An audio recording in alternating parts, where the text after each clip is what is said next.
Bine ne-am regăsit, dragi prieteni.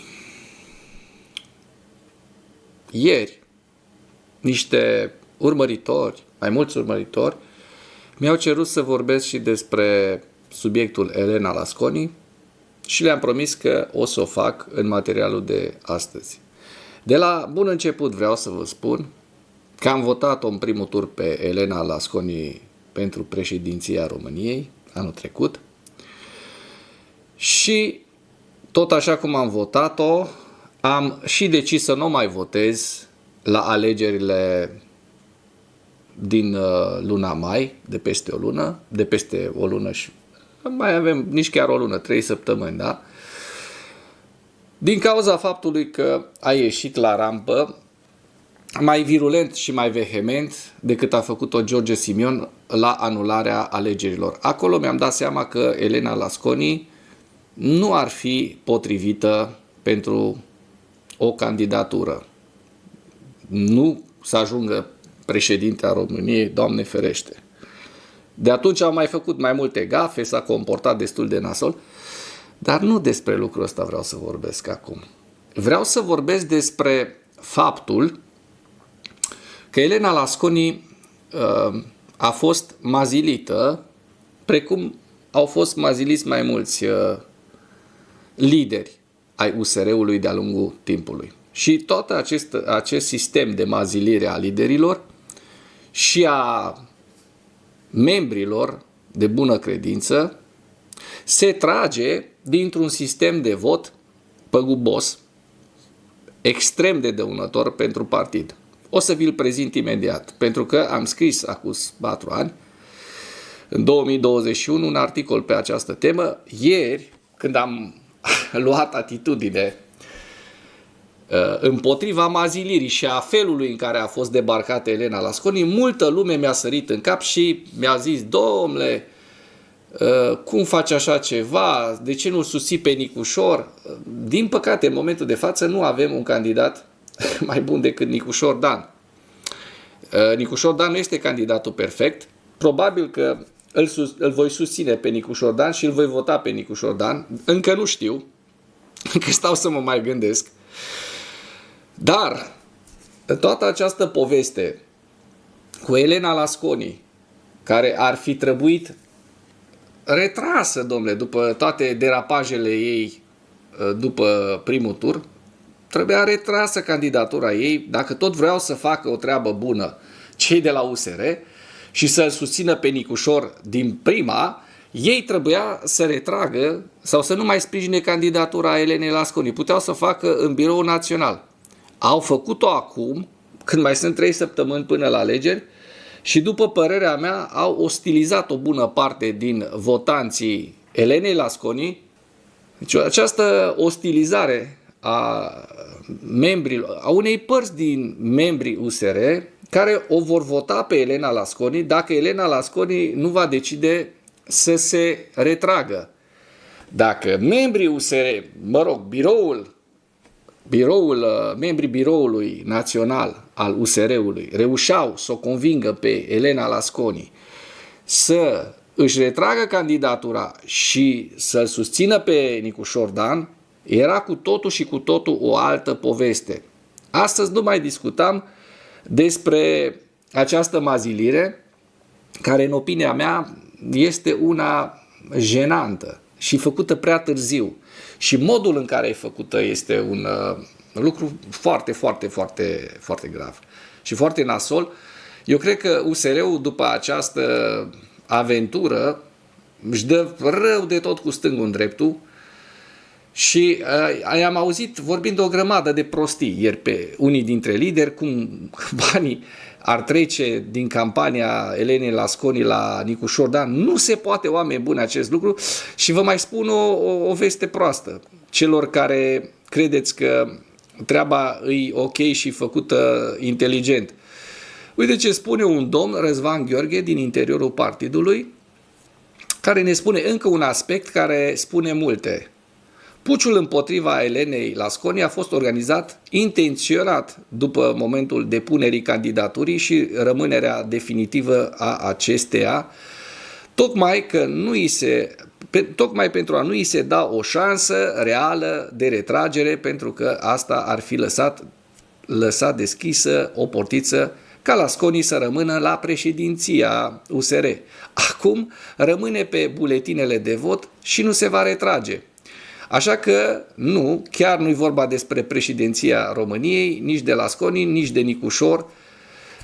Acest domn spune că niciunul dintre ei nu vor ajunge la Cotroceni. E un puci în plină campanie electorală îndreptat împotriva candidatului oficial al propriului partid, în favoarea unui alt candidat pentru a legitima preluarea USR de către Dominic Fritz. E o părere din interiorul partidului. Și încă un lucru foarte, foarte grav, care, din păcate, se discută în momentul de față pe grupurile USR. Eu nu mai sunt un USR, dar mai am acces în anumite cercuri. Niște chestiuni tehnice, nu o să dau nume. Oficial și statutar, Biroul Național al USR nu poate retrage sprijinul candidatului la prezidențiale al partidului. Numai comitetul politic poate face asta. Iar comitetul politic al USR, statutar și oficial, va fi întrunit doar pe 24 aprilie. Atenție! 24 aprilie, încă 2 săptămâni. Deci în Buza, cu o săptămână înainte de primul tur. Declarațiile de astăzi și așa zisul Comitet Politic Informațional de mâine nu sunt altceva decât presiuni la adresa Elenei Lasconi ca să o determine să renunțe.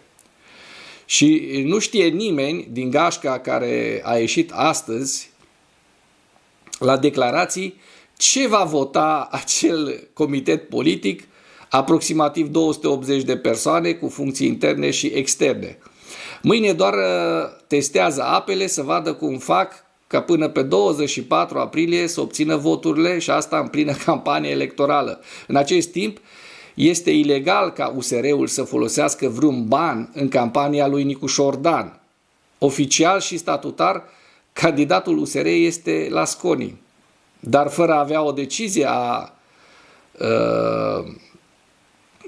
Comitetului Politic de retragere a candidaturii lui Lasconi, Biroul Național a pus toată campania oficială pe hold și declară că îl susțin necondiționat pe Nicușor Dan, repet, fără ca organismul care poate face aceasta să și ia această decizie.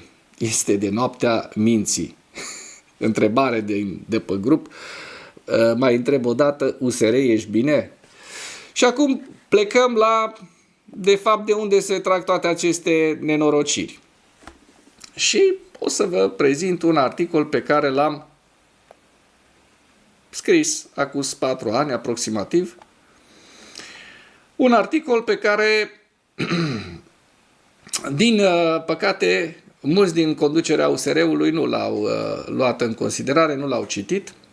Nu-i interesează, dar este un articol care spune multe despre cum funcționează alegerile interne atunci când Cioloș a fost spulberat de către mașinăria de vot a lui Dan Barna. Cioloș pe vremea aceea președintele partidului fiind. Exact ca și cum astăzi este Elena Lasconi președinta, dar cu putere zero, pentru că în Biroul Național se fac și se desfac toate lucrurile.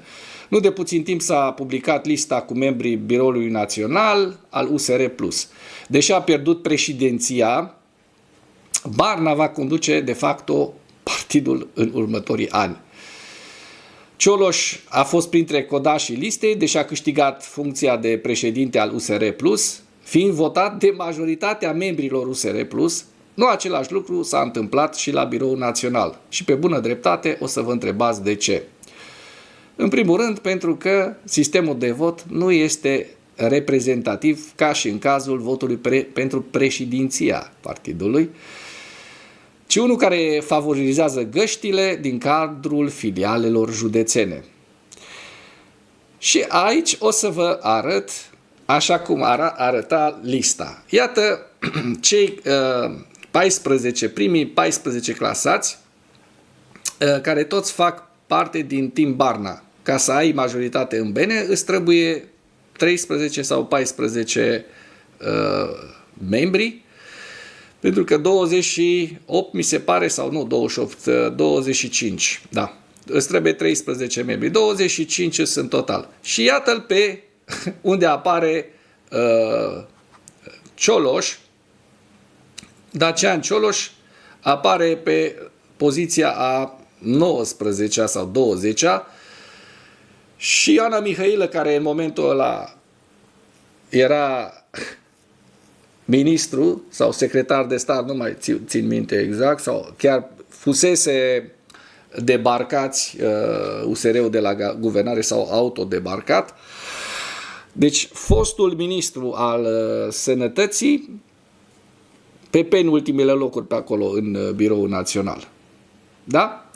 Și restul pe aici niște nume care nu făceau treabă de câțiva, nu toți, că sunt și oameni de seamă în primii 14, dar între care era unul Silviu Dehelea pe aici, care acum la alegerile din 2024 a luat 2,64% sau ceva de genul ăsta. Deci n-a mai prins un mandat nou, dar prinsese pe aici în 2021, a prins un loc în biroul național. Drăguț.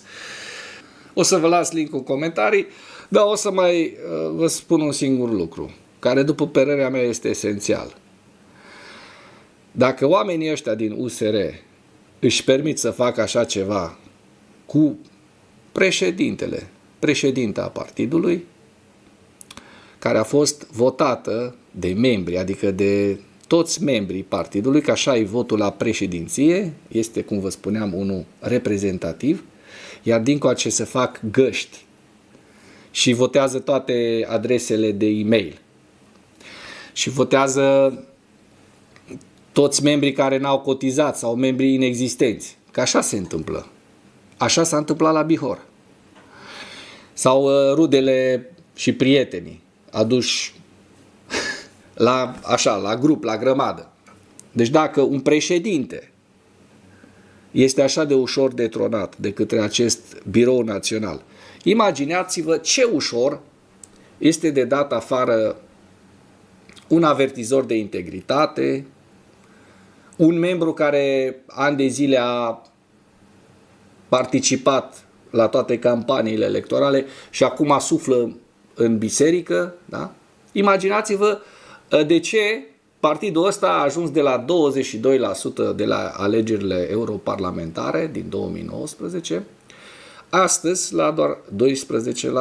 Și eu zic că se îndreaptă spre pragul electoral, pentru că oamenii nu-i mai văd ca pe un partid serios, din păcate, pentru că dacă ne uităm pe eșicherul politic, nu găsim un partid mai ok pentru România în momentul de față, dar liderii și sistemul de vot, care este atât de găunos și de păgubos pentru USR și pentru membrii și pentru cei implicați în cei care și-au pus speranțele în acest partid, atunci, oameni buni, este clar că USR-ul este un partid care nu are busolă. Aici este problema. În momentul de față asta demonstrează și liderii și bătaia asta pe Ciolan ca Dominic Fris să fie președinte, că de fapt asta se urmărea, Elena Lasconi să nu mai fie președinta partidului și să fie detronată de gașca care vor să-l pună boierimea, ca să nu spun baronimea din jurul lui Dominic Fritz. Asta este vorba. Mergem la vot, votăm probabil cu Nicușor Dan. Zic probabil dacă nu face și ăsta vreo tâmpenie imensă până atunci. Dar să știm că nici Nicușor Dan nu este tocmai ok. Nu este făt frumos așa cum încearcă să ne-l prezinte unul, nici de departe. Are foarte multe probleme, inclusiv probleme de comunicare, nu știe să vorbească. Este un tip inteligent. Eu cred că este de bună credință, dar are și ceva scheleți prin dulap pe acolo, pe lângă finanțatorii principali. Nu vreau să dau nume acum, pentru că îi știți și voi. Unul dintre ei este, a fost Așa declară că a fost în legături cu sistemul bancar rusesc din Belarus, mai precis. Numai bine!